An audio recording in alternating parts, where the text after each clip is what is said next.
Good evening भाई लोग, good evening. कैसे हो आप सभी? सभी लोग जल्दी से जुड़ जाओ भैया, सभी लोग। चलो, गुड इवनिंग, गुड इवनिंग। बेटा, वॉइस और वीडियो बिल्कुल क्लियर है तो बताओ जल्दी से। राम राम लोकनाथ, खुशी, गुड इवनिंग बच्चे। प्रणाम संजय, प्रणाम। सभी लोग जल्दी से जुड़ो। और ऑडियो वीडियो क्लियर है सब कुछ? चलो, all clear, fine fine fine. चलो एक बार जल्दी से सभी लोग जुड़ जाओ, एक आध मिनट में फिर शुरू करते हैं क्लास। चलो, बहुत बढ़िया, बहुत बढ़िया। Good evening, good evening, good evening बच्चे, गुड इवनिंग। चलो, नमस्ते बेटा, नमस्ते। चलो जल्दी से शुरू करते हैं आज का सेशन। आज का सेशन है द महाजनपदास, यानी महाजनपद। नया चैप्टर है। इंडस वैली सिविलाइजेशन हो चुका है, बुद्धिज्म हो चुका है, जैनिज्म हो चुका है, महाजनपद। और जो तुम्हारी जो वर्कशीट्स हैं, जो टेस्ट पेपर्स है, प्रैक्टिस सेशंस, उनको थोड़ा सा रीअरेंज करना पड़ रहा है मुझे, हल्का सा टाइम लग रहा है। तो तुम एक आध दिन रुक जाओ ताकि वो परफेक्ट चीज तुम्हारे पास पहुंचे, ठीक है? तीनों चैप्टर्स की एक साथ पहुंच जाएगी तो बिल्कुल लोड लेने की जरूरत नहीं है, ठीक है? उसी पे काम हो रहा है, don't worry. Good evening, good evening, good evening. ठीक है, चलो बस एक दो दिन का टाइम दो, बढ़िया से उसको सेट करके देता हूं ताकि अच्छे से प्रैक्टिस हो पाए, बढ़िया क्वेश्चंस लगे तुम्हें। चलो, गुड इवनिंग बच्चों, गुड इवनिंग, नमस्ते। चलो देखो, नया चैप्टर है महाजनपद, यानी बेसिक बात देखो ये क्या है। हम बात कर रहे हैं महाजनपद, यानी कि आज के टाइम में जैसे हमारे पास इंडिया में 28 स्टेट्स हैं, है ना? 28 राज्य हैं, 28 राज्य हैं हमारे पास। तो उसी तरह से प्राचीन काल में, एंशियंट टाइम में बच्चों, 6th सेंचुरी बीसी में, ध्यान से देखो बेटा, 6th सेंचुरी बीसी में, यानी 6ठी शताब्दी ईसा पूर्व में, 6th सेंचुरी बीसी में क्या हुआ करता था? उस जमाने में भी कुछ राज्य हुआ करते थे, कुछ स्टेट्स हुआ करते थे। जैसे आज हमारे पास स्टेट्स हैं इंडिया में, उस जमाने में, एंशियंट टाइम में भी कुछ स्टेट्स हुआ करते थे।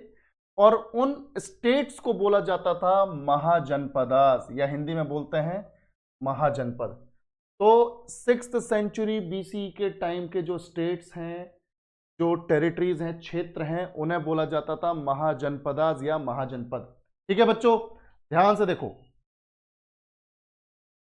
अच्छा, एक सेकंड, एक सेकंड गुप्ता जी।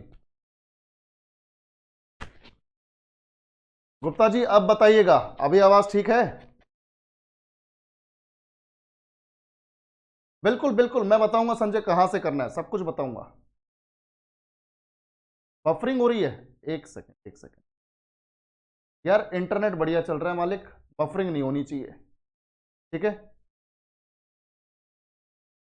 मे भी तुम्हारे इंटरनेट में थोड़ा इशू हो, एक बार चेक कर लो, ठीक है? इंटरनेट बढ़िया है इधर पे। चलो, अब बढ़ गई आवाज, अब ध्यान से देखो। तो महाजनपद, महाजनपद, ध्यान से देखो बेटा। महाजनपद जो है वो 6th सेंचुरी बीसी के राज्य हैं हमारे। उस टाइम पे नए नए बने थे, और उस टाइम पे जैसे आज तो 28 राज्य हैं, उस जमाने में बच्चों 16 महाजनपद थे, 16 महाजनपद थे। तो उन 16 महाजनपदों को हमें आज तो याद करना है और उनके बारे में थोड़ा बहुत पढ़ना है। चलो बेटा, ध्यान से देखो, बहुत बढ़िया, बहुत बढ़िया। चलो ध्यान से देखो।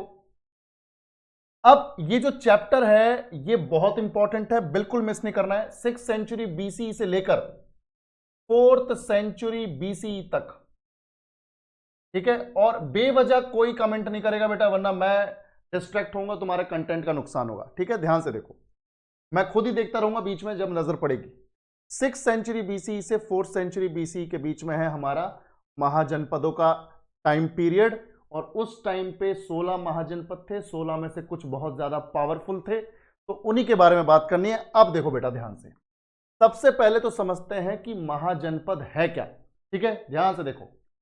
प्रणाम प्रणाम बच्चे, प्रणाम। देखो, महाजनपद है क्या, ध्यान से देखो।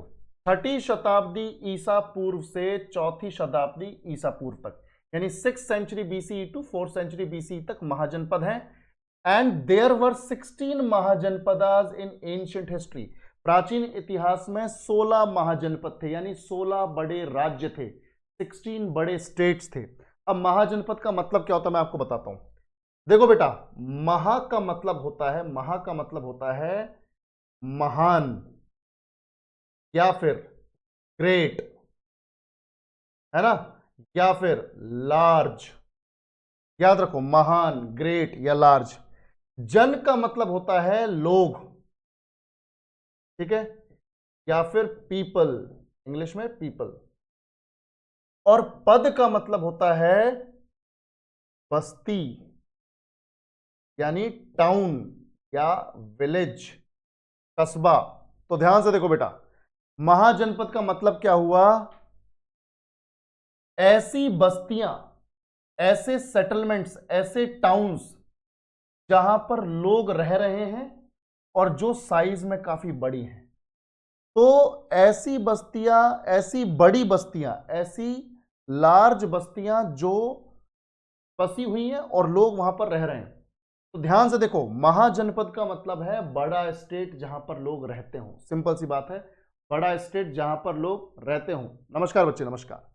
अब देखो, ये तो हमें पता चल गया महाजनपद का मतलब क्या है। बड़े स्टेट्स हैं जहां पर लोग रह रहे हैं, और उस जमाने में 16 हुआ करते थे, 16 हुआ करते थे। और जिस जमाने की हम बात कर रहे हैं वो है 6th सेंचुरी बीसी से 4th सेंचुरी बीसी तक, यानी आज से करीबन 2600 साल पहले की बात हो रही है, 2600 ईयर्स पहले की बात हो रही है। अब सबसे पहले हमारे लिए जरूरी हो जाता है बच्चों, सबसे पहले हमारे लिए जरूरी हो जाता है उन महाजनपदों को मार्क करना, ठीक है, उन महाजनपदों को मार्क करना। मुझे एक बात बताओ, मुझे एक बात बताओ, महाजनपद जो है, तुमने 16 महाजनपद पहले कभी पढ़े होंगे, नाम तो सुने होंगे कुछ कुछ। वही महाजनपदों को यहां पे मार्क करना है मैप पर, ठीक है। और मैं ऐसा करता हूं, एक बार पहले मैं लिस्ट तैयार करवा देता हूं ताकि तुम्हें फिर मार्क करना आसान रहे, और ये क्लास में ही याद करेंगे। ध्यान से देखो बेटा, ध्यान से देखो। सबसे पहले देखो हमारे पास है, ये ऐसे याद रखना है इनको, सबसे पहला जो महाजनपद याद रखना है वो है मगध, ठीक है। सबसे पहला महाजनपद है मगध, ठीक है, मगध महाजनपद, मगध। दूसरा है बच्चों कौशल, मगध कौशल, ठीक है, मगध कौशल, मगध कौशल। और इसको इंग्लिश में लिखते हैं कौशल, ठीक है, प्रोनाउंसिएशन वही है, कौशल लिखते हैं कौशल। तो मगध कौशल। उसके बाद देखो बेटा, इन दोनों का तो एक पेयर हो गया, मगध कौशल, मगध कौशल, याद करते चलो, मगध कौशल, मगध कौशल। उसके बाद देखो कुरु, ठीक है, कुरु, यानी इंग्लिश में भी कुरु, मगध कौशल, और उसके बाद कुरु। और एक और है पांचाल। ये कुरु वही है, अपना महाजनपद, कुरु महाजनपद जो महाभारत के टाइम में था, कुरु। और पांचाल वही है जहां की द्रौपदी थी, ठीक है, पांचाली बोलते थे इस वजह से। तो पांचाल। अब देखो ये चार हो गए, मगध कौशल कुरु पांचाल, इनको एक साथ याद रखना है बच्चों। मगध कौशल कुरु पांचाल, मगध कौशल कुरु पांचाल, इनको याद करो, मगध कौशल कुरु पांचाल। फिर देखो बेटा, फिफ्थ नंबर पर, फिफ्थ नंबर पर है गांधार। गांधार वही है जहां से गांधारी थी, ठीक है, धृतराष्ट्र की पत्नी, दुर्योधन की मदर, गांधार, ठीक है बच्चों, गांधार। और फिर एक है अवंती, अवंती, अवंती, ठीक है, अवंती। मगध कौशल कुरु पांचाल, गांधार, अवंती, ये दोनों एक साथ याद रखना है, मगध कौशल कुरु पांचाल, गांधार, अवंती। फिर देखो सेवेंथ और एट्थ, ये दोनों को एक साथ याद रखना, मत्स्य या मत्स्य, ठीक है, मत्स्य, सूरसेन, सूरसेन, मत्स्य सूरसेन, ठीक है, मत्स्य सूरसेन।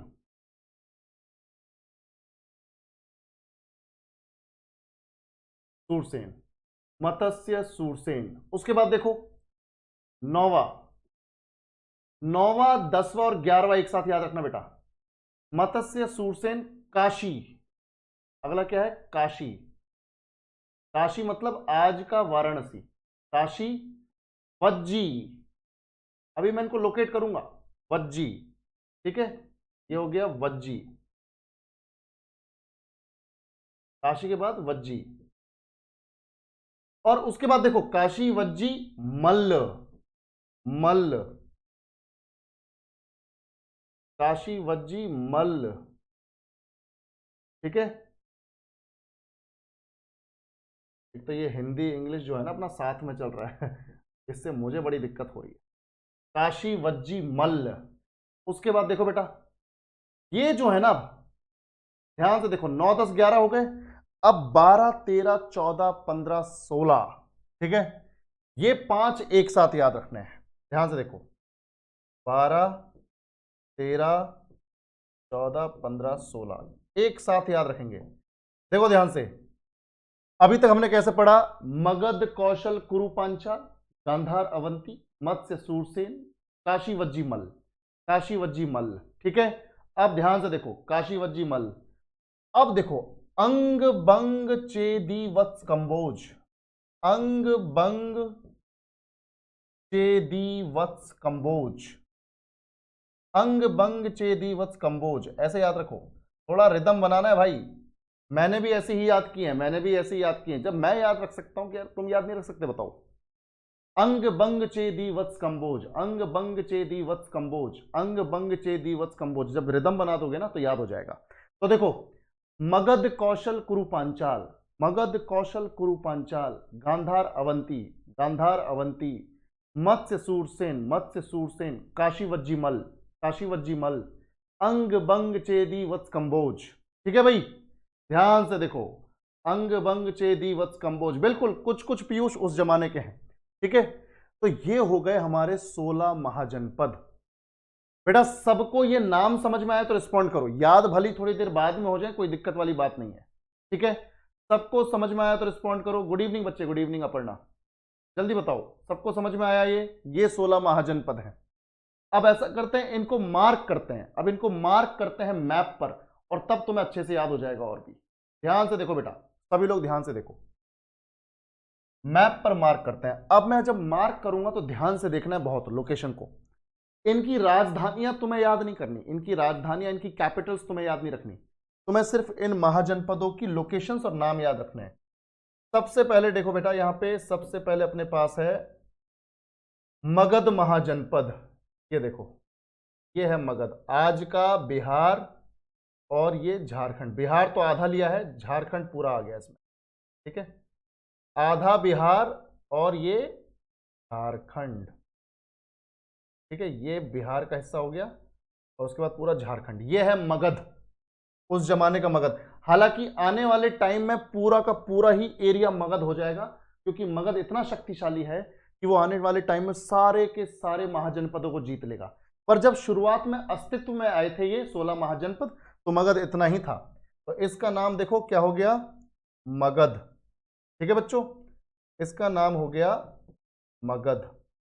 मैं अभी इंग्लिश में लिख रहा हूं, तो मैं इतना तो समझ में आती है, अंग्रेजी में इतनी दिक्कत थोड़ी है। ये हो गया मगध। मगध के बाद है कौशल। मगध के बाद कौशल, ध्यान से देखो बेटा, मगध के बाद कौशल। ये कौशल देखो, ये है मगध के बाद कौशल। उत्तर प्रदेश में देखो ना, उत्तर प्रदेश में वेस्ट की तरफ, ना उत्तर प्रदेश में ईस्ट की तरफ, बीच में है कौशल। तो ये मगध, ये है कौशल, ठीक है बच्चों। ये क्या हुआ? कौशल। और कौशल को लिखते हैं इस तरह से, मगध, कौशल।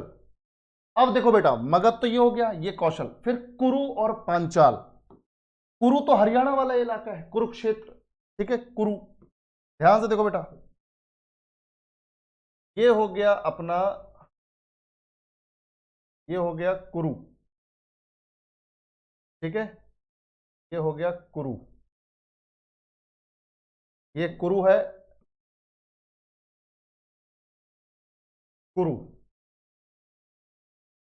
मगध, कौशल, कुरु, और बीच में देखो ये मेरठ मुजफ्फरनगर वाला एरिया है यूपी में। मेरठ मुजफ्फरनगर वाला एरिया है, यहां पर है पांचाल, कुरु के साइड में ही है पांचाल। ये कौन सा इलाका है बच्चों?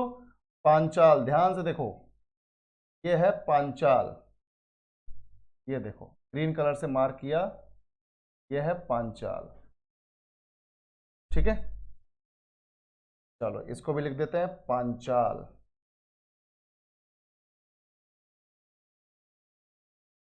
मगध कौशल कुरु पांचाल, मगध कौशल कुरु पांचाल। अब देखो गांधार, गांधार मार्क करते हैं बच्चों, ध्यान से देखो,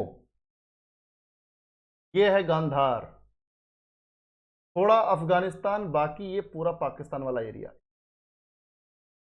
ये देखो आज जहां पेशावर वगैरह है ना पाकिस्तान में, वो था गांधार। ये हो गया बेटा अपना गांधार। ठीक है,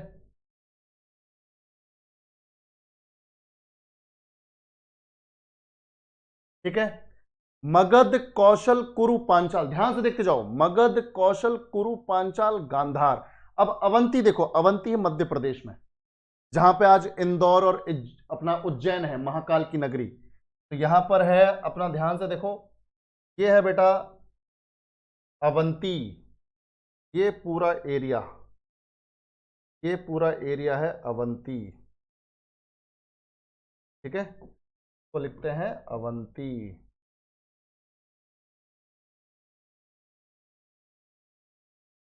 तो मगध कौशल कुरु पांचाल गांधार अवंती, मगध कौशल कुरु पांचाल गांधार अवंती। अब मत्स्य, मत्स्य और सूरसेन, ध्यान से देखो बेटा, ध्यान से देखो रोशन, मैंने वो पीडीएफ अपलोड करवा दिया, ध्यान से देखकर बेटा, हो चुका है वो। ठीक है, ध्यान से देखो कलेश, मैं साथ साथ मॉडर्न नेम बताता जा रहा हूं, टेंशन मत लो। पर वो एक सिटी नहीं है, ये बहुत बड़े एरियाज है, तो बहुत सारी सिटीज है इसमें, हर सिटी का नाम याद नहीं कर पाओगे। जो मेन सिटी होगी मैं खुद बताता चल रहा हूं। जैसे मगध वाला हो गया आधा बिहार और पूरा झारखंड, कौशल अपना इसमें आ गया लखनऊ वाला एरिया, पांचाल मेरठ मुजफ्फरनगर वाला एरिया, कुरु पूरा हरियाणा आ गया, अवंती उज्जैन और इंदौर वाला एरिया आ गया। अब देखो मत्स्य, मत्स्य में आ जाता है राजस्थान का अलवर और दूसरे जो इलाके हैं सीकर वगैरह, अलवर सीकर ये सब राजस्थान के। तो ध्यान से देखो बेटा, ये है मत्स्य, ये है मत्स्य, देखो यहां पर ये हुआ मत्स्य, इसी में जयपुर वगैरह भी आ गया। ठीक है, ये मत्स्य।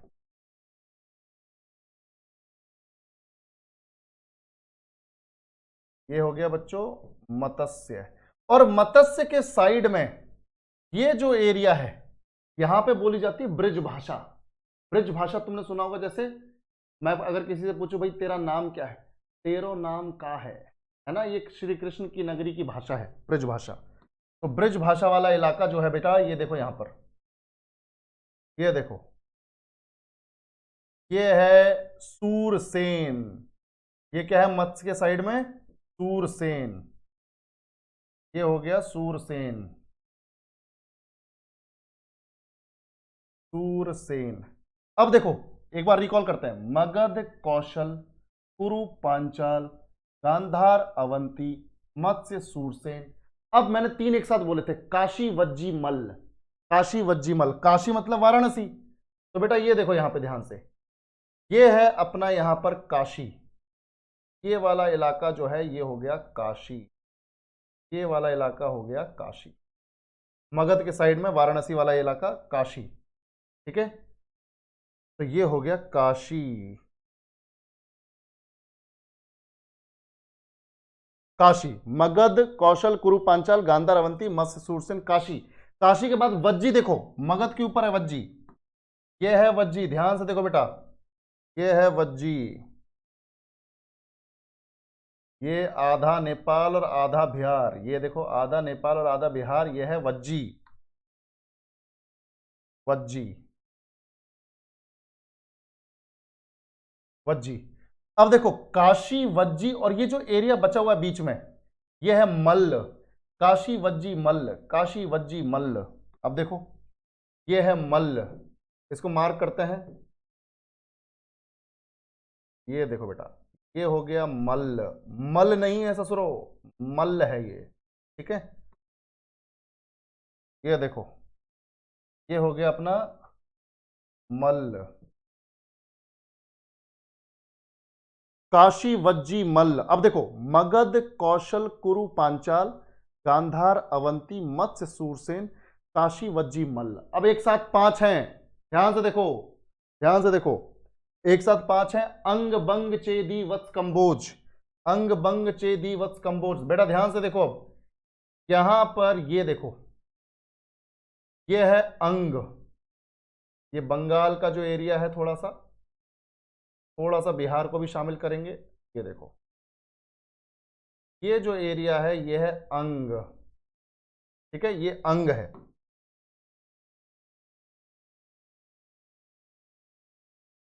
अंग, और फिर नीचे ये जो बच गया ये है पूरा बंग, अंग बंग। ध्यान से देखो बेटा, ये है बंग, ये हो गया बंग, ठीक है।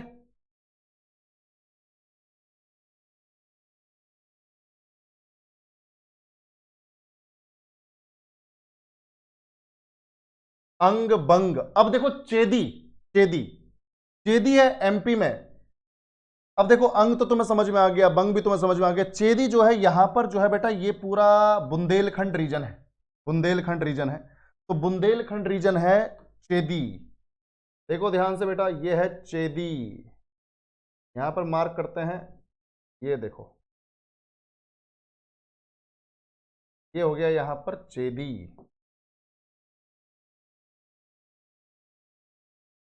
होने वाला है बस अब ये चेदी। और उसके बाद देखो बेटा वत्स, ये जो बीच में एरिया बच गया ना, जहां पे इलाहाबाद आता है, प्रयागराज, वो है वत्स। ये है बेटा वत्स, इसको व्हाइट कलर से मार्क कर देते हैं। ये देखो, ये है वत्स, ये हो गया वत्स, इलाहाबाद आ जाता है इसमें, वत्स।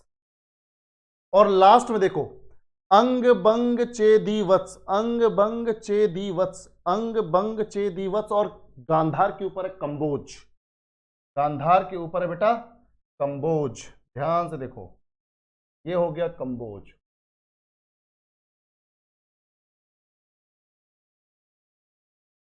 ठीक है, कंबोज।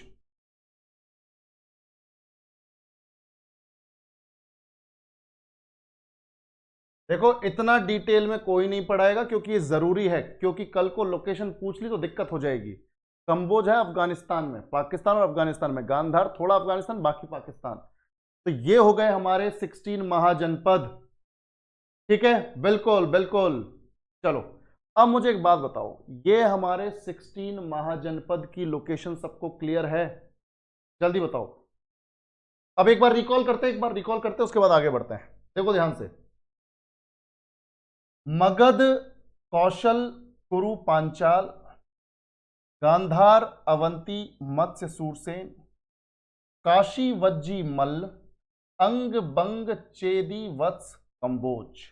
ठीक है भाई, चलो राजू देखो, याद कैसे करना है, मैंने जैसे यहां पे मार्क कर दिया, तुम्हें क्या करना है, इन्हीं को मैप पर प्रैक्टिस करना है। ऐसा ही एक मैप लेना है, पॉलिटिकल मैप, राजनीतिक मानचित्र लेना है इंडिया का, और खुद से प्रैक्टिस करनी है, तब याद होगा बेटा। मुझे भी ऐसे ही याद हुआ है, तुमको भी ऐसे ही याद होगा, और कोई तरीका नहीं है, ठीक है बेटा। इसकी कोई ट्रिक नहीं है, ये इतने सारे नाम हैं, इनकी कोई ट्रिक नहीं है। और तुम खुद सोचो, अगर वो ट्रिक दिमाग से निकल गई तो तुम्हारे 16 महाजनपद की हो गई ऐसी की तैसी, ठीक है, याद रखो। चलो ध्यान से देखो, बिल्कुल बिल्कुल ब्लैंक मैप पर प्रैक्टिस करो तो याद होगा ये। ससुरा हमने भी ऐसे ही किया है, तुम भी ऐसे ही करोगे। चलो आगे बढ़ते हैं। अब हमें पता चल गया ये 16 महाजनपद है, ठीक है। अब इन महाजनपद के बारे में यहां पर थोड़ा इंट्रोडक्शन है, ध्यान से देखो, ध्यान से समझो बेटा क्या लिखा हुआ है। देखो, हर महाजनपद, पहले एक चीज बताता हूं, प्रत्येक महाजनपद का अपना शासक और एक किलेबंद राजधानी होती थी। पहला पॉइंट, जो भी महाजनपद की तुम बात करोगे तो हर महाजनपद की, ध्यान से सुनो, हर महाजनपद का एक राजा होता था। जैसे आज के टाइम में हमारे हर स्टेट का चीफ मिनिस्टर है, मुख्यमंत्री है, उस जमाने में हर महाजनपद का एक रूलर होता था, एक राजा होता था, और उस राजा की एक राजधानी होती थी, जो पूरी तरफ से किलेबंद होती थी, फोर्टिफाइड होती थी, किलेबंद होती थी। ठीक है, याद रखना, each mahajanapada used to have its own ruler and a fortified capital. प्रत्येक महाजनपद का अपना शासक है और एक किलेबंद राजधानी है। अब भाई एक बात बताओ, किलेबंद राजधानी है, किलेबंद राजधानी मतलब कि ऊंची दीवार बनाई हुई है, दीवारों पे सिपाही लगाए होंगे, ट्रूप्स लगाए होंगे कि बेटा कहीं से कोई अटैक ना हो जाए, सिक्योरिटी रखो अच्छे से। तो उन ट्रूप्स को सैलरी देनी है। कल को मान लो अटैक हो भी गया तो आर्मी रखनी पड़ रही है, आर्मी का भी खर्चा उठाना है, सैलरी वगैरह देनी है। तो आर्मी का खर्चा, उन ट्रूप्स का खर्चा, उसके बाद जो है जितना तुम लोगों ने मतलब जितना राजाओं ने अपना सर्वेंट्स वगैरह को रखा हुआ है उनका खर्चा। फिर राजा अकेले तो शासन कर नहीं सकता, राजा अकेले तो रूल कर नहीं सकता, उसको चाहिए ब्यूरोक्रेट्स, सिविल सर्वेंट्स। ठीक है भाई, अधिकारी ऑफिसर्स चाहिए। राजा हर जगह थोड़ी अवेलेबल हो सकता है भाई, काम तो बांटना पड़ेगा, अपना कुछ काम ऑफिसर्स को देना पड़ेगा, ऑफिसर्स अपने काम को थोड़ा और नीचे बांटेंगे ताकि काम अच्छे से हो। ठीक है, तो याद रखो हर महाजनपद का एक राजा था और एक किलेबंद राजधानी हुआ करती थी, एक रूलर और एक फोर्टिफाइड कैपिटल। और अब फोर्टिफाइड कैपिटल का खर्चा है, आर्मी का खर्चा है, जो ब्यूरोक्रेट्स आपने रखे हैं, सिविल सर्वेंट्स आपने रखे हैं अपने राज्य को चलाने के लिए, उनकी सैलरी, उनका खर्चा है। तो देखो खर्चा मैनेज कहां से होता था, यहां पे यही लिखा हुआ है सेकंड पॉइंट में, expenses for the maintenance of fortified capital, army, bureaucracy used to be managed from taxes and other sources by attacking neighbouring states. Other sources में क्या आ गया, बाई अटैकिंग नेबरिंग स्टेट्स। यानी किलेबंद राजधानी हो, सेना हो और नौकरशाही यानी जो अफसर हैं, उनके रख रखाव का जो व्यय है, जो खर्चा है, वो या तो करों से वसूला जाता था, टैक्सेस लगाए जाते थे जनता के ऊपर, तो राजा को टैक्स मिल रहे हैं, उससे बाकी लोगों का खर्चा चल रहा है, और अन्य स्रोतों से, देखो ध्यान से, किलेबंद राजधानी, सेना और नौकरशाही के रखरखाव का जो व्यय है, जो खर्चा है, वो करों से तथा अन्य स्रोतों से जाता था। देखो ध्यान से, अन्य स्रोतों से किया जाता था। अब तुम बोलोगे सर अदर सोर्स क्या है इनकम का, आपने एक तो बता दिया टैक्सेस, कर बता दिए, दूसरा सोर्स क्या है, तो बेटा दूसरा सोर्स है कि पड़ोसी राज्यों पर अटैक कर दो, आक्रमण कर दो और उनके खजाने को लूट लो। तो जो लूटा हुआ खजाने का पैसा है वो भी इनकम का सोर्स हो गया। समझ में आया कि नहीं? ध्यान से देखो, बाकी के रिलीजन पढ़ने की जरूरत नहीं है। कीर्ति अश्मक जो है वो साउथ इंडिया में डेवलप हुआ था थोड़े टाइम बाद में, शुरू में नहीं था वो, इसलिए उसको वहां पे अश्मक को शामिल नहीं किया गया। ठीक है, बुक्स में है वो, पर वो बाद में डेवलप हुआ है। ठीक है, चलो अब देखो बेटा, हमें पता चल गया कि हर महाजनपद का एक राजा है, एक किलेबंद राजधानी है, उस किलेबंद राजधानी, सेना और ब्यूरोक्रेट्स के खर्चों को निकालने की राजा जो है पब्लिक पर टैक्स लगाता था। और पब्लिक पर टैक्स से जो पैसा आ रहा है वो तो चलो एक मेन सोर्स है इनकम का, पर दूसरा सोर्स क्या होता था कि दूसरे राज्य पे अटैक कर दो। उस जमाने में ऐसा ही तो होता था, राज्य क्षेत्र को बढ़ाया जाता था, टेरिटरीज को एक्सपेंड किया जाता था कि आज अगल बगल वाला इलाका जीत लो, अपनी टेरिटरी वहां तक हो गई, फिर उधर वाले इलाके को जीत लो, अपनी टेरिटरी वहां तक हो गई, फिर अगला राजा फिर हमारी टेरिटरी को जीत लेगा, हमारी टेरिटरी उसकी हो गई। ये जो एक्सपेंशनिज्म है, जो विस्तारवाद है, वो चलता रहता था उस जमाने में, क्योंकि राजा महाराजाओं को यही काम है। ठीक है, तो पड़ोसी राज्य पर आक्रमण करो, उसको हरा दो और उसकी सारी की सारी जो धन दौलत है वो लूट लो, उसका खजाना लूट लो। फिर देखो, अब ऐसा नहीं है कि पूरे हिंदुस्तान में उस वक्त सिर्फ बड़े बड़े राज्य थे यानी महाजनपद थे, कुछ छोटे इलाके भी थे, कुछ छोटे एरियाज भी थे। बेटा ध्यान से देखो,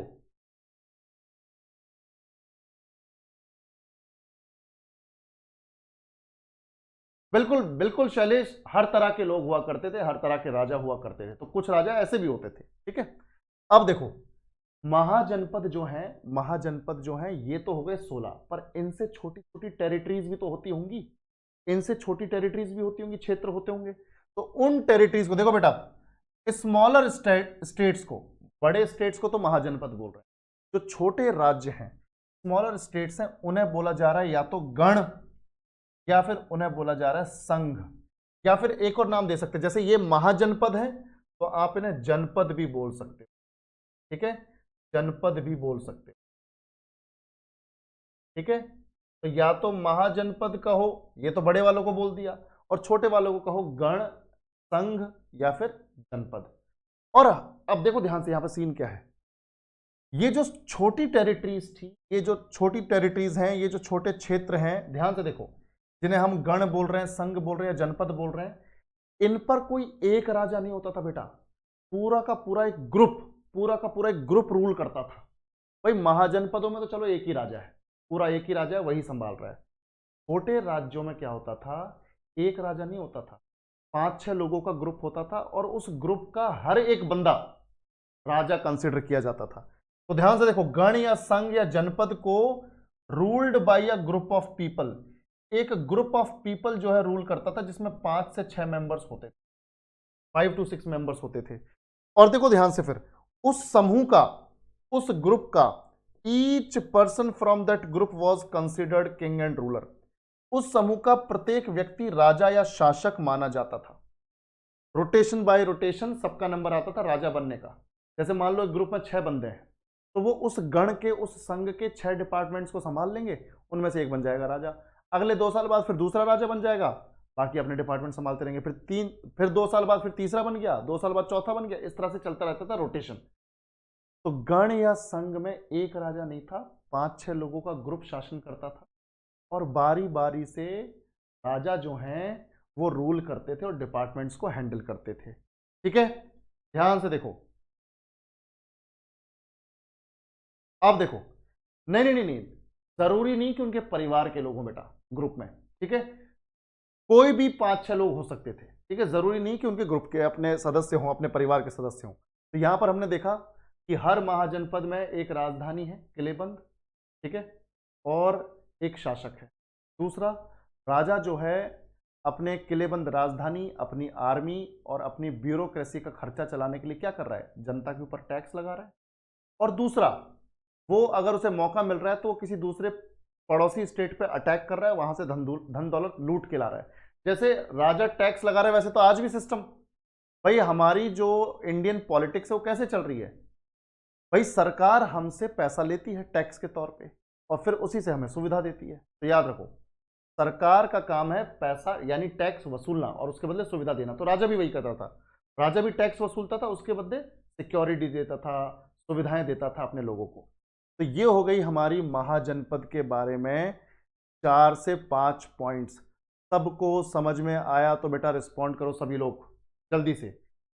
अयान, ब्यूरोक्रेट्स का मतलब है सिविल सर्वेंट्स, ठीक है, सिविल सेवक, उस जमाने के आईएएस ऑफिसर्स वगैरह। ठीक है,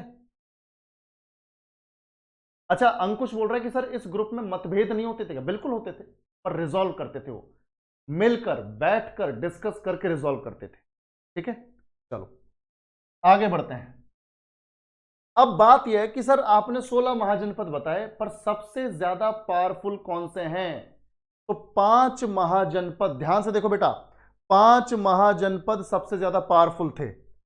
सबसे ज्यादा पावरफुल बेटा ध्यान से देखो, सबसे ज्यादा पावरफुल मगध, और आने वाले टाइम में भी यही होगा। तो ध्यान से देखो, मगध यानी कि मोस्ट पावरफुल महाजनपद, सबसे ज्यादा powerful महाजनपद, most powerful महाजनपद Magadh.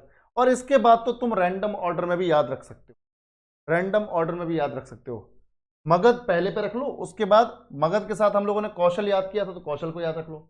Magadh कौशल, काशी के ऊपर हमने काशी वज्जी मल ऐसे याद किया था, तो मगध कौशल काशी वज्जी, मगध कौशल काशी वज्जी ऐसे याद रखो। मगध कौशल काशी वज्जी और लास्ट में अवंती। मगध कौशल एक साथ याद हो जाएगा, काशी वज्जी एक साथ याद हो जाएगा, क्योंकि पहले भी एक साथ ही पढ़ा है, काशी वज्जी मल्ल, और अवंती अलग से, तो अवंती।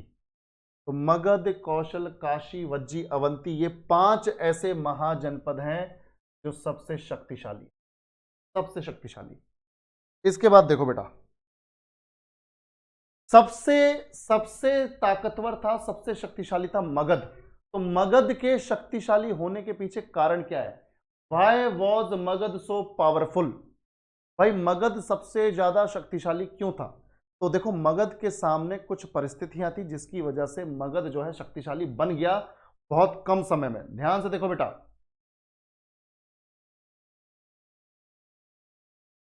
अयान, भीष्म पितामह कहाँ महाभारत के टाइम पीरियड में जा रहा है, बिल्कुल स्ट्रांग थे, ठीक है, बिल्कुल स्ट्रांग थे, पर उनको श्राप वगैरह मिला हुआ था, ठीक है। चलो ध्यान से देखो, आगे बढ़ते हैं।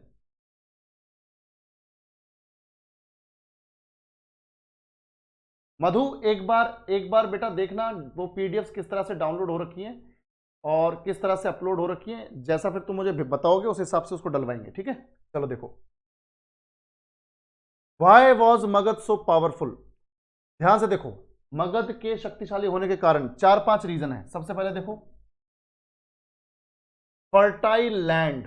फर्टाइल लैंड, भाई एक बात बताओ, अगर तुम मगध का एरिया देखोगे, ये देखो मगध का एरिया देखो, मगध में गंगा नदी और गंगा की कई सारी सहायक नदियां आ रही हैं, ठीक है। तो जब गंगा नदी यहां पर बह रही है, मगध की कई सारी नदियां बह रही हैं, यहां पे गंगा की ट्रिब्यूटरीज बह रही हैं, तो बेटा ये इलाका कैसा होगा, उपजाऊ भूमि होगा। 24/7 वाटर की अवेलेबिलिटी है, पानी उपलब्ध है, तो बेटा भूमि कैसी होगी, भूमि जो है वो उपजाऊ होगी और यहां पर खेती बाड़ी होगी लाभकारी, यानी प्रॉफिटेबल एग्रीकल्चर, बेनिफिशियल एग्रीकल्चर। तो याद रखना बेटा, फर्टाइल लैंड था, उपजाऊ भूमि थी, जिसकी वजह से खेती बाड़ी बहुत जबरदस्त होती थी, तो लोगों के पास पैसा था, मगध के पास पैसा था। जब लोगों के पास पैसा आएगा तो वो टैक्स अच्छे से पे कर पाएंगे, ठीक है भाई। ध्यान से देखो, दूसरा रीजन, मगध, क्योंकि देखो आज के टाइम में जहां पर मगध है वहां पर है आज के टाइम में हमारा छोटा नागपुर प्लेट्यू, छोटा नागपुर का पठार, जो अपने खनिजों की वजह से, जो अपने मिनरल्स की वजह से जाना जाता है, आयरन ओर, ठीक है, कोल, उसके बाद मैंगनीज, बॉक्साइट। तो उस जमाने में आयरन से तो लोग परिचित थे, आयरन से तो लोग जो हैं फेमिलियर थे। तो ध्यान से देखो बेटा, उस जमाने में लोह अयस्क की खदानें, आयरन ओर माइंस थी, उस जमाने में भी आयरन ओर माइंस थी। अब खुद बताओ, जब आयरन ओर माइंस हैं, आयरन निकल रहा है, तो उन आयरन का इस्तेमाल किस लिए होगा भाई, उस जमाने में तो औजार बनाने के लिए और हथियार बनाने के लिए। अब तुम खुद सोचो, जैसे टाटा कंपनी के पास अपना आयरन एंड स्टील है, लोहा एवं इस्पात है, तो वो अपनी गाड़ियों को कितनी मजबूती के साथ बनाते हैं, अपना लोहा यूज करते हो, बिल्कुल एकदम प्योर लोहा, जो जिससे कि गाड़ी के, तुमने रील्स वगैरह में देखा होगा कितनी जबरदस्त गाड़ी है, चाहे वो टाटा पंच हो, चाहे टाटा नेक्सॉन हो, है ना। तो ध्यान से देखो, उस जमाने में भी जब मगध के पास अपनी लोह अयस्क की खदानें हैं, तो भैया हथियार और टूल्स तो अपने मगध में ही बने, जबरदस्त, कहीं से मंगवाने की जरूरत नहीं हथियार। तो औजार और हथियारों के लिए उपयोगी थे लोह अयस्क की खदानें। एक दूसरा रीजन ये हो गया, इसलिए मगध पावरफुल। तीसरा, मगध में जंगल बहुत थे, फॉरेस्ट्स बहुत थे, जिसकी वजह से एलिफेंट्स देखने को मिले। और तुम सब जानते हो, जब युद्ध होता है तो आमने सामने आर्मी होती है उस जमाने की, और राजा महाराजा जो है हाथियों पर बैठे रहते थे, क्योंकि हाथी की हाइट अच्छी होती है, तो ऊपर से अटैक करने में एडवांटेज रहता है। नीचे वाले को तो समझ नहीं आएगा कहां अटैक करूं, ठीक है, ऊपर से एडवांटेज, सीधे फट से हेडशॉट, सुना है वो, फट से शॉट तो तो ऊपर से एडवांटेज होता था कि खेला कर दो एक बार में ही, ठीक है भाई। ध्यान से देखो, बिल्कुल टाटा को ठेका मिला हुआ है, ठीक है, तो मतलब अल्टीमेटली तो राइट उसी का हो गया, ठीक है। चलो देखो ध्यान से, तो फॉरेस्ट है, एलिफेंट्स है, और एलिफेंट्स जो है आर्मी का, सेना का एक इंपॉर्टेंट कंपोनेंट है, क्योंकि आर्मी में इस्तेमाल हो रहा है। राजा या जो भी नोबल्स हैं, मिनिस्टर्स हैं, वो हाथी पर बैठकर युद्ध करते थे ताकि बचाव होता रहे, नीचे वाले मार ही ना पाए और हम नीचे वालों को बस कूटते रहे ढंग से, बिल्कुल। अब देखो, फर्टाइल लैंड की वजह से खेती बाड़ी जबरदस्त होती रही मगध में, आयरन और माइंस की वजह से अपने हथियार हैं, अपने औजार हैं, फॉरेस्ट है तो हाथी मिल रहे हैं जंगलों में, जंगलों में हाथी मिल रहे हैं, तो हाथियों का इस्तेमाल सेना में किया जा रहा है। और गंगा की सहायक नदियों का उपयोग सिर्फ खेती बाड़ी में नहीं हो रहा है, व्यापार के उद्देश्य से भी हो रहा है। Reverse Ganga and its tributaries were being used for the purpose of trade. भाई तुम बोलोगे सर ट्रेड कैसे हो रहा है नदी के रास्ते, भाई नदी के रास्ते जो नाव है, जो बोट्स हैं, उनको चलाया जा रहा है। और लैंड के थ्रू जब आप ट्रेवल करते हो वो ज़्यादा महंगा पड़ता है, पानी के थ्रू जब आप ट्रेवल करते हो, पानी के थ्रू सामान भेजते हो इधर उधर, वो सस्ता पड़ता है। क्योंकि लैंड के थ्रू जब आप सामान भेजोगे तो वो तो सड़क से जाएगा, सड़क बनती है पैसे में, यानी आपको सामान अगर इधर से उधर भी लेके जाना है तो सड़क की जरूरत है, और सड़क जो बनती है वो पैसे से। पर नदी में नेचुरल वाटर फ्लो है, आपको सिर्फ नाव बनानी है, नदी का पानी या नदी का रास्ता बनाने की जरूरत थोड़ी पड़ती है हमें, सिर्फ बोट बनानी है, नाव बनानी है, उसमें जाओ आराम से। तो देखो यहां पर रिवर्स का इस्तेमाल ट्रेड के लिए भी, यानी एक जगह से दूसरी जगह सामान भेजने और लाने के लिए भी हो रहा है। और उसके बाद देखो, मुझे एक बात बताओ, तुम खुद बताओ, देखो ध्यान से, मुझे एक बात बताओ भाई, ये सारे पॉइंट्स ठीक है, मान लिया ये सारे पॉइंट्स बढ़िया हैं, जिसकी वजह से मगध जो है शक्तिशाली है। पर अगर राजा ही नल्ला निकले, अगर राजा ही नल्ला निकले, राजा में ही दम ना हो, तो भाई ऐसे रिसोर्सेज का कोई सेंस है? कोई सेंस है ऐसे रिसोर्सेज के होने का? भाई राजा को पता ही नहीं क्या करना है, राजा को समझ में नहीं आ रहा क्या करना है, तो ऐसे रिसोर्सेज का भी क्या फायदा? ठीक है। अब अफ्रीका में इतनी सारी खदानें हैं, इतना सारा खनिज है, इतना सारा मिनरल्स है, और वहां टेक्नोलॉजी नहीं है, लोग वहां आपस में लड़ रहे हैं, जो है युद्ध चल रहा है कई सारे देशों में, वरना अफ्रीका से ज्यादा मिनरल्स कहीं है ही नहीं, और वो यूज ही नहीं कर पा रहे क्योंकि उनके पास टेक्नोलॉजी नहीं है, पढ़ाई लिखाई नहीं है। ठीक है, तो ध्यान से देखो, महत्वाकांक्षी शासक और उनकी अच्छी नीतियां, यानी मगध को ऊपर तक पहुंचाने के लिए, मगध को एकदम पीक पर, चोटी तक पहुंचाने के लिए तीन राजवंशों का, तीन डायनेस्टीज का रोल रहा है। तीन डायनेस्टीज कौन कौन सी हैं? देखो बेटा, सबसे पहले हर्यंक डायनेस्टी, ठीक है, हर्यंक डायनेस्टी, हर्यंक वंश, ठीक है बच्चों, हर्यंक, इसने रूल किया सबसे पहले, हर्यंक वंश, हर्यंक डायनेस्टी। सेकंड देखो बेटा, सेकंड है शिशुनाग डायनेस्टी, शिशुनाग, शिशुनाग डायनेस्टी, शिशुनाग वंश। और उसके बाद है बेटा, उसके बाद यह है नंद, नंद वंश, नंद डायनेस्टी, जिसमें धनानंद था, है ना भाई, नंद वंश। और इसी नंद वंश को उखाड़कर, धनानंद को उखाड़कर, चाणक्य की हेल्प से, विष्णुगुप्त कौटिल्य की हेल्प से गद्दी पर बैठा था चंद्रगुप्त मौर्य, और मौर्य वंश की स्थापना की थी 321 बीसी में, 321 बीसी। ठीक है, और ध्यान से देखो बेटा, उस जमाने में ये तीन डायनेस्टीज हैं, इन तीन डायनेस्टीज में कौन कौन अच्छे रूलर्स थे? देखो यहां पे लिखा हुआ है महत्वाकांक्षी शासक और उनकी अच्छी नीतियां। तो जैसे हर्यंक वंश में था बिंबिसार, हर्यंक वंश का फाउंडर, स्थापक, ध्यान से देखो, हर्यंक वंश की स्थापना बिंबिसार ने की, और बिंबिसार का बेटा था अजातशत्रु। हालांकि राजा तो बहुत बढ़िया था अजातशत्रु, पर बेटा अच्छा नहीं था, अपने ही पिताजी को मौत के घाट उतार दिया ताकि गद्दी मिल जाए। ध्यान से सुनो बेटा, अपने ही फादर बिंबिसार को मार दिया। अब बिंबिसार जो है वो क्या है, राजा से हट नहीं रहे, बूढ़े हो नहीं रहे, अजातशत्रु को राजा बनना है, बोला पिताजी के रास्ते से हटने के बाद ही गद्दी मिलेगी, तो पिताजी को रास्ते से हटाओ। तो पिताजी को रास्ते से हटा दिया और गद्दी मिल भी गई अजातशत्रु। पर यही चीज इसके साथ हुई, अजातशत्रु का बेटा था उदयन। अब जो बच्चा घर में जो चीज देखेगा वही वो आगे इंप्लीमेंट भी करेगा, ये सबसे बड़ा एग्जाम्पल है कि बच्चा जो घर में सीखेगा वो उसे इंप्लीमेंट भी करेगा। तो उसने देखा कि पिताजी दादाजी को टपका दिए हैं, पिताजी जो है वो दादाजी को टपका दिए हैं, तो मैं भी तो टपका सकता हूं, इसमें बुरा क्या है? तो आखिर में उदयन ने भी अजातशत्रु को मार दिया गद्दी के चक्कर, टिट फॉर टैट, जैसे को तैसा। बिंबिसार, अजातशत्रु, ये दोनों इंपॉर्टेंट है, बहुत इंपॉर्टेंट रूलर से, बस आपस में नहीं बन रही। महापद्मनंद नंद वंश का सबसे बढ़िया रूलर है, धनानंद इसी का बेटा था पर बकवास था। महापद्मनंद नंद वंश का बहुत बढ़िया रूलर, बहुत ही जबरदस्त। ठीक है, तो ये जो तीन रूलर्स हैं, बिंबिसार, अजातशत्रु, महापद्मनंद, मौर्यास की तो मैं बात ही नहीं कर रहा हूं, मौर्यास तो बाद में आएंगे 4th सेंचुरी बीसी के बाद। ठीक है, तो ध्यान से देखो, बिंबिसार, अजातशत्रु, महापद्मनंद बहुत बढ़िया रूलर्स रहे हैं, ठीक है, मगध एम्पायर के। सबको इतना समझ में आया तो रिस्पॉन्ड करो कि क्यों मगध इतना पावरफुल था, जल्दी से बताओ। बिल्कुल ईशान, बिल्कुल बिल्कुल। बेटा मैंने बोला कि अजात शत्रु रूलर अच्छा था, पर बेटा अच्छा नहीं था, तो रूल अच्छा किया उसने, रूल अच्छा किया। बुद्धिस्ट काउंसिल, बुद्धिस्ट बैठक भी कंडक्ट करवाई थी इसने राजगृह की गुफा में, राजगृह की गुफा थी सप्तपर्णी गुफा, उसमें। ठीक है, तो ये हो गए 5 पॉइंट, सबको क्लियर है? चलो बढ़िया। अब एक लास्ट पॉइंट देखते हैं, लास्ट पॉइंट देखते हैं।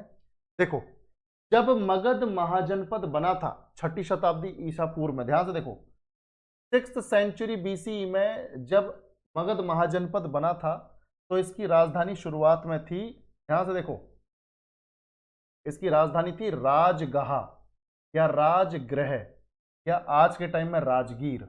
याद रखना बेटा, 6th सेंचुरी बीसी में जब मगध बना था, बिंबिसार पहला राजा बना था रूल करने के लिए, तो उस टाइम पे राजगहा, राजगृह या राजगीर, सबसे पुराना नाम राजगहा। राजगहा मतलब राजा का घर, राजगृह मतलब राजा का घर, राजगीर आज के टाइम पे नाम है। तो विच मीन्स, देखो, इन 6th century BC the capital of Magad was Rajgaha, which means abode of the kings, राजाओं का घर, and it was a fortified settlement amongst hills, पहाड़ियों के बीच में किलेबंद एरिया था, ये राजधानी थी किलेबंद। ध्यान से देखो, 6ठी शताब्दी ईसा पूर्व में मगध की राजधानी राजगृह या राजगीर थी, जिसका अर्थ है राजाओं का निवास। ये पहाड़ियों के बीच एक किलेबंद बस्ती थी।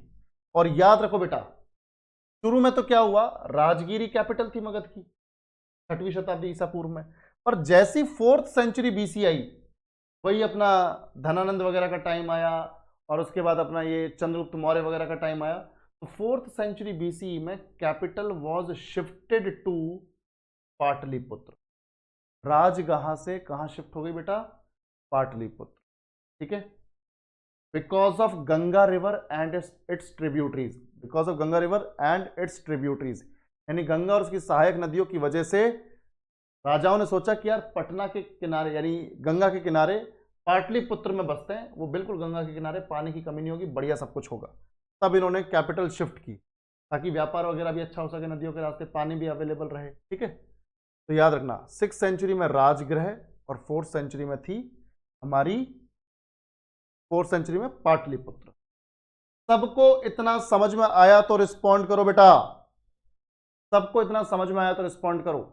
आज हमने पढ़ा ये महाजनपद होता क्या है, कितने महाजनपद हैं, कौन कौन से महाजनपद हैं, फिर हमने देखा कौन से शक्तिशाली हैं।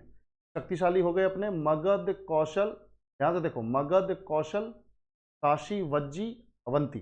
ठीक है, और उसके बाद हम लोगों ने, ध्यान से देखो, उसके बाद हम लोगों ने पढ़ा कि महाजनपद की क्या क्या विशेषताएं, क्या क्या फीचर्स हैं।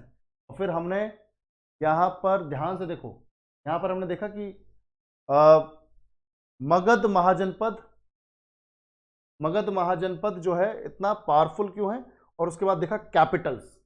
तो शुरुआत में कैपिटल राजगहा, बाद में कैपिटल बनी पाटलिपुत्र। इतना सबको समझ में आया तो रिस्पॉन्ड करो बेटा सभी लोग। ठीक है, चलो बहुत बढ़िया, बहुत बढ़िया, बिल्कुल बिल्कुल। चलो, thank you Ankush, thank you.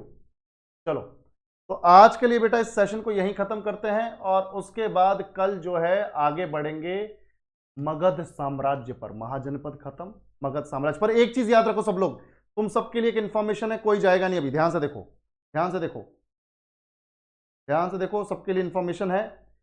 कल सुबह 7 बजे है क्लास, सिर्फ कल के लिए। देखो क्या है कि मुझे एक इमरजेंसी काम है, मुझे कहीं निकलना है, शाम की मेरी ट्रेन है, तो मैं आप लोगों से बस ये फेवर चाहता हूं कि क्लास हमारी मिस ना हो, क्लास का पेस बना रहे। अदरवाइज फ्राइडे की क्लास मिस हो जाएगी, सैटरडे संडे वैसे ही ऑफ रहता है, तो किसी को दिक्कत तो नहीं है। अगर जो लोग आ सकते हैं तो प्लीज आ जाना। सुबह 7 बजे हमारी फाउंडेशन बैच की क्लास होगी और मगध साम्राज्य को आगे बढ़ाया जाएगा। ठीक है, क्लास मिस नहीं कर सकते बेटा। ठीक है रोहित, इसको तेजी से बढ़ाएंगे बेटा, टेंशन मत ले। ठीक है, चलो चलो, कल सुबह 7 बजे मिलते हैं। चलो, thank you so much, take care, bye bye.